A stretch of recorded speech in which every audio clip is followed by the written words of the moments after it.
Vince takes on DeWALT's confusing drills. And Robillard teaches you to find studs without a stud finder. This is your Power Tool Week in Review.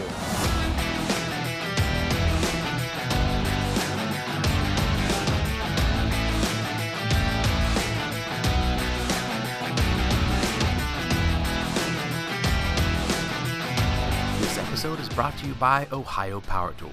Pro tools, pro service, all at the best prices at ohiopowertool.com. And SkillSaw, true to the trade since 1924.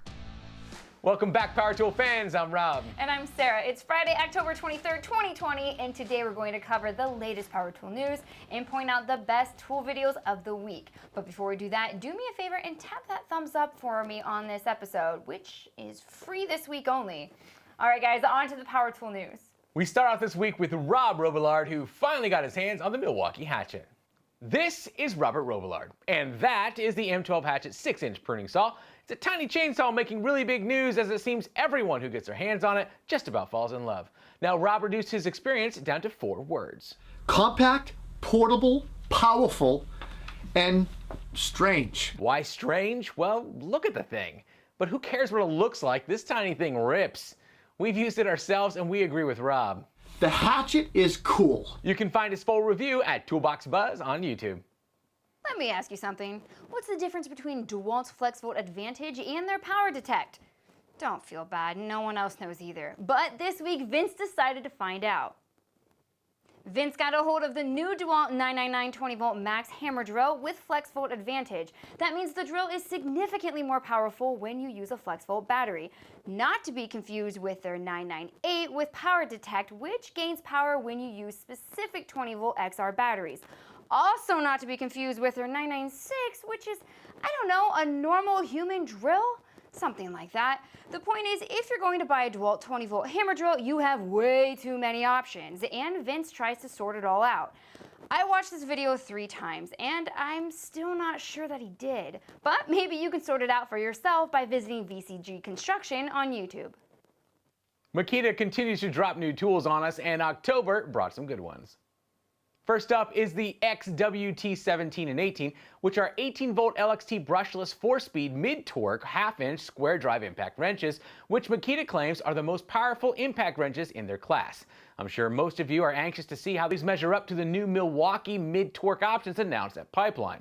Also arriving this month, the highly anticipated Makita AN613 15-degree 2.5-inch sliding coil nailer, now upgraded with an improved ergonomic design, upgraded trigger and head mechanism designed to reduce air leaks and recoil, toolless depth adjustment, all in a lighter 5.1-pound package. You can get yours this month for $359. And finally, this month you'll be able to pick up their new 18-volt LXT handheld vacuum specifically designed for the automotive industry. Makita, if you're watching, I don't have a pickup, so I've been using my wife's minivan to make lumber runs, and she's insisting I clean it often. So if you need someone to test out that vac, you let us know. With so many new oscillating tools coming out this year, you may find yourself looking for the very best metal cutting blades for it. Fortunately for us, the unbiased team at Project Farm decided to find it for you. Todd is one of our favorite tool reviewers. He refuses to take free products, instead choosing to buy everything he tests. Hey, and if you already have 1.5 million subs, you can probably afford to do that. But more than that, Todd is really good at what he does, and this week he's putting a bunch of metal cutting oscillating tool blades to the test in his typically genius way. To push these blades to their limit, he built a multi-tool track, screwed in some nails, and let gravity do the rest. I can't explain why, but this is one of the most fun videos that we've watched this week. I don't care if you need a blade or not, just go watch it at Project Farm on YouTube. It's time again for some actual work with Rob Robillard. Hey, Rob, Sarah, how are you this week? We're doing all right. How about yourself, Rob? I'm great, thanks for asking. For this week's tip, I want to talk about locating wall studs. There's a ton of ways to do them. I am not a fan of using stud finders. I just never had good luck with them. So a couple things, we always work off a couple of basic principles. We work off of wall studs typically being 16 inches, sometimes 24 inches on center. Many fasteners, hangers, heavy objects that have to be hung on the wall, mirrors, shelves, television mounting screws and systems, they typically want to be mounted inside or into a stud, the center of a stud. That's going to give you the better, faster, stronger connection. I've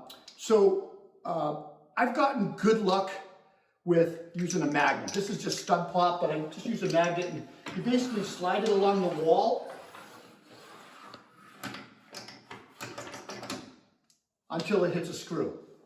Typically, pipes don't kick this off. Copper is not going to kick it off. So usually when you hit this, you've hit a screw. You can confirm it by putting a nail in there if you want. There's a couple of other ways you can do it. So other ways to find studs are look for outlets. Outlets or switches. Typically, electricians are right-handed, so the stud is typically 80% of the time on the left-hand side. Not always, because they put it where the space determines. Another thing you can look for is trim holes. You look for, where the nails were and they puttied, and sometimes there's a little depression. That's sometimes a giveaway. Sometimes you can find screw pops or in the drywall where they didn't sand that very well. And then the last way for me is the old school way. A lot of times we'll pull the baseboard and we think we have a stud. We'll put a nail in, just a finished nail in, hit the stud, measure 16, test it again with a finished nail, and then we can lay out our studs like that.